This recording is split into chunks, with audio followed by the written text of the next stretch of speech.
Naghahanap ba kayo na may stayan around Tagaytay na kayang-kaya nga mag-accommodate hanggang 50 to 70 pax at malapit nga lang ito sa Picnic Grove, Crossweed, People's Park at walking distance lang sa Alta de Tagaytay Hotel na meron ngang 6 bedrooms air-conditioned na perfect nga din for any events like seminar and perfect na perfect din para sa mga kids dahil meron din sila dito mini playground at hindi lang yan dahil meron din sila itong billiards, video okay at syempre hindi mawawala ang swimming pool. So ano? Tara!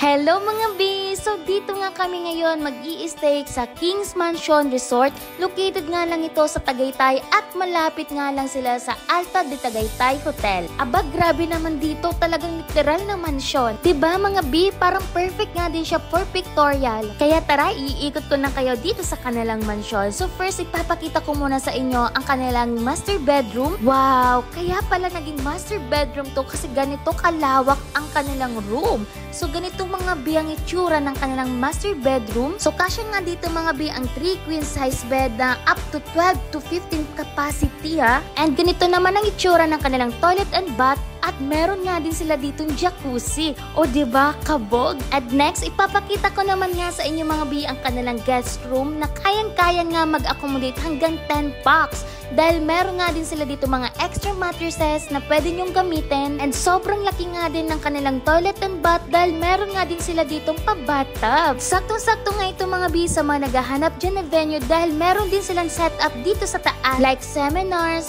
small meetings at marami pang iba. At dito na nga rin mga B sa taas ang kanilang dining area na talaga makikita mo ang sobrang ganda ng view. Ay talaga naman marerelax talaga kayo sa pag-i-stay dito. At lalong-lalo na kapag naabutan mo ang sunset dito, meron nga din sila dito sobrang lawak na balcony na kung saan din pwede rin kayo dito tumambay. And next ipapakita ko naman sa inyo kung gaano din kalawak ang kanilang kitchen area ay talaga naman hindi kayo dito magsisiksikan. So next, balik naman tayo sa kanilang iba't ibang mga room. So dito naman tayo sa kanilang room 3. So dito mga B, kayang-kaya hanggang 10 packs dahil meron din sila mga extra mattresses and meron na rin kayo dito sariling toilet and bath at meron din silang pa-bathtub dito. And next, dito naman tayo mga B sa kanilang room 4. So dito lahat mga B ay naka-queen size sila but pwede kayo mag-request kung kailangan nyo ng extra mattresses. Next, dito tayo mga B naman sa kanilang room 5. So both po sa 4 and 5 ay wala talaga silang toilet and bath pero meron silang common CR na nasa labas. So next natin, dito tayo sa last room which is itong room 6. And yes mga B, sobrang lawak talaga ng rooms dito. Kita nyo naman may mga nakaabang na rin dito ng mga extra pillows and mattresses. At meron pa nga din sila dito mga B na isa pang balcony kung saan kayo pwede tumambay o mag-chill. And bago ko nga ipapakita sa inyo kanilang swimming pool mga B, tara dito muna tayo sa kanilang rooftop. And grabe, ganito nga kalawak ang kanilang rooftop.